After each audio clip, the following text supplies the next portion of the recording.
Hi everybody, I want to do a class today on the proper setup of a sanitation bucket, the difference between a sanitation bucket, the red one, and our green bucket, which is a cleaning bucket, and the correct solution to put your sanitation bucket together. After that, I want to talk about the proper use of our bar towels to make sure that we're not overusing our bar towels, which costs us considerable amount of money. So the first thing you want to do is we're going to talk about this. This is your cleaning bucket. Warm soapy water. This is the soap that you use, just like if you were going to make dish soap or dishwater at home. And this is your sanitation bucket. This should be cold water, not warm, not hot. The reason for that is because you're using bleach, and chlorine is in bleach, and that is what disinfects.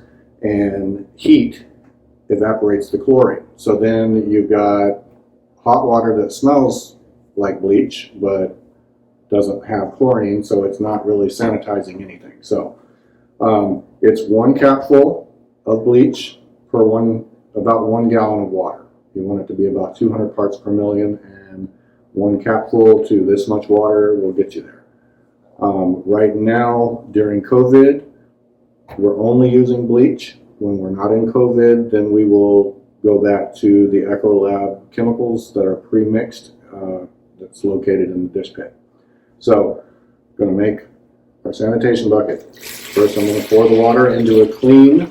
Make sure your red bucket is clean before you start the process. Get the grease line out of it and all of that.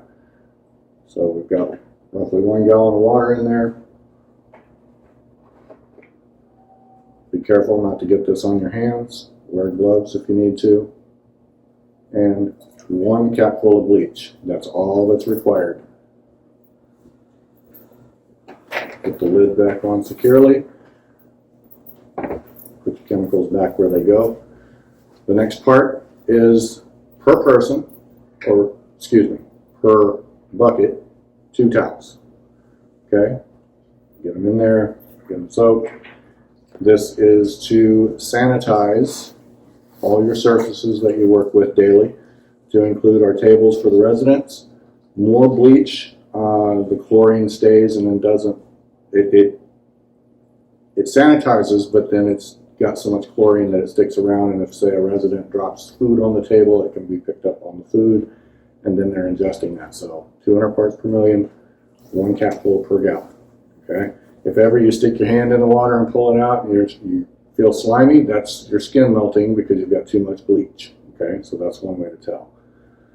All right, so now that we've done that, this should be changed every 2 hours.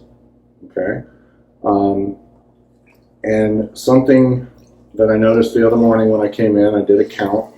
It was about 10 o'clock. We had Rhoda, we had Henry, and we had 2 servers on.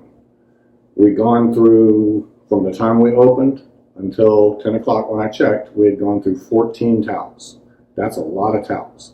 So after a meal and you're in cleaning up the tables, that does not mean that this gets thrown in for the laundry. It's still good. This is sanitized water. Okay? Anything that's on here, unless you've got chunks, if you've got chunks, take it to the kitchen, get to the sink, wash it out just like you would at home.